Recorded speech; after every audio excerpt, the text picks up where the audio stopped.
सबसे बड़ी खबर आपको बता दें, उत्तर प्रदेश विधानसभा चुनावों में तीसरा मोर्चा बनेगा। जन अधिकार पार्टी के अध्यक्ष बाबू सिंह कुशवाहा ने यह बड़ा ऐलान किया है।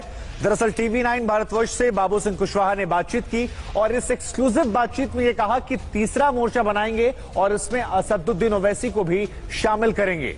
वाम सेफ के अध्यक्ष और दलित नेता वामन मेश्राम भी इसमें शामिल होंगे।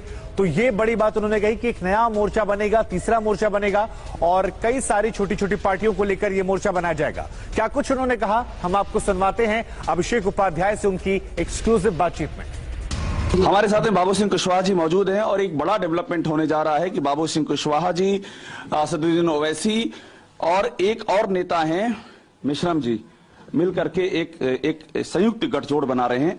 तो क्या है इस गठजोड़ का मकसद? आप लोग साथ आए हैं, इसके पीछे की सोच क्या है? नहीं, अभी तो गठजोड़ के बारे में हमने कहा नहीं आपसे, कुछ आप कह रहे हैं। अभी 2 बजे PC है, प्रेस कॉन्फ्रेंस है, तो वहीं आइए, वहीं बात करते हैं, वहीं चर्चा करते हैं।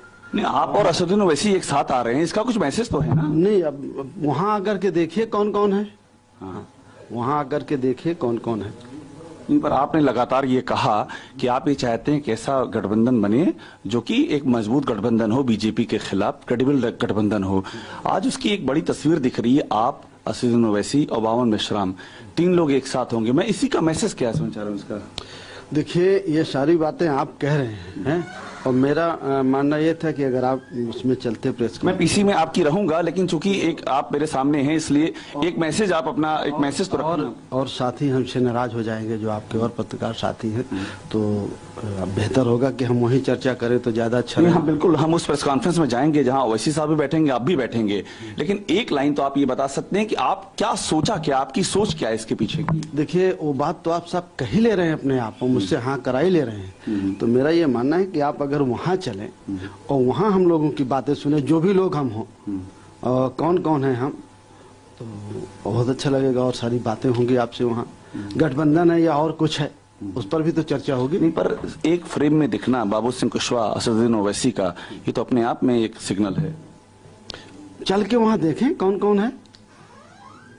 अरे चलने से पहले अब आप जब मुझे मिल गए हैं तो कम से कम एक लाइन अपनी सोच बता तो दीजिए। इस समय मैं आपका इंटरव्यू कर लगातार एक प्रश्न पे अड़ा हुआ हूं, तो आप इतना कर दीजिए कि इस प्रश्न का जवाब दे दीजिए कि इसके पीछे का जवाब यही है कि 2022 में हमें चुनाव लड़ना है और हम भी चाहते हैं, जन अधिकार पार्टी भी चाहती है कि चुनाव लड़ें।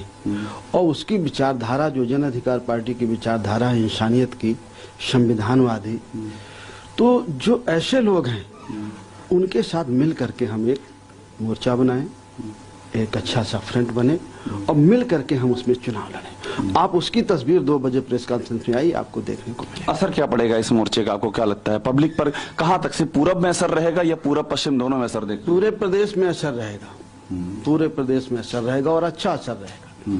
आपको देखने को लगेगा, मतलब ये थर्ड फ्रंट बन जाएगा। अभी तो 2 फ्रंट की लड़ाई चल रही, बीजेपी सपा, थर्ड फ्रंट बन जाएगा ये थर्ड फ्रंट बनेगा और पूरी मजबूती का बनेगा।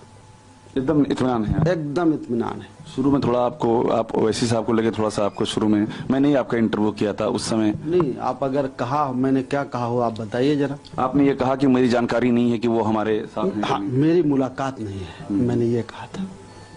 आप ध्यान करिए, मेरी मुलाकात नहीं है, मेरी नोटिस में नहीं है। और वो बड़े नेता हैं, शायद आप ध्यान करिए, मैंने आपका तो बड़े नेता हैं और अच्छे नेता हैं। मुलाकात होगी तब बात करेंगे, ये मैंने कहा था। और अब मुलाकात हो गई मेरी। अब मुलाकात होगी। आज की बड़ी खबर यही है कि मुलाकात होगी। बाबू सिंह कुशवाहा साहब हैं और असदुद्दीन ओवैसी एक मंच पे आ रहे हैं और एक बड़ी बात उन्होंने कही है कि तीसरा मोर्चा, थर्ड फ्रंट यूपी में तैयार हो चुका है। कैमरामैन चेतन शर्मा के साथ अभिषेक उपाध्याय, TV9 भारतवर्ष, लखनऊ।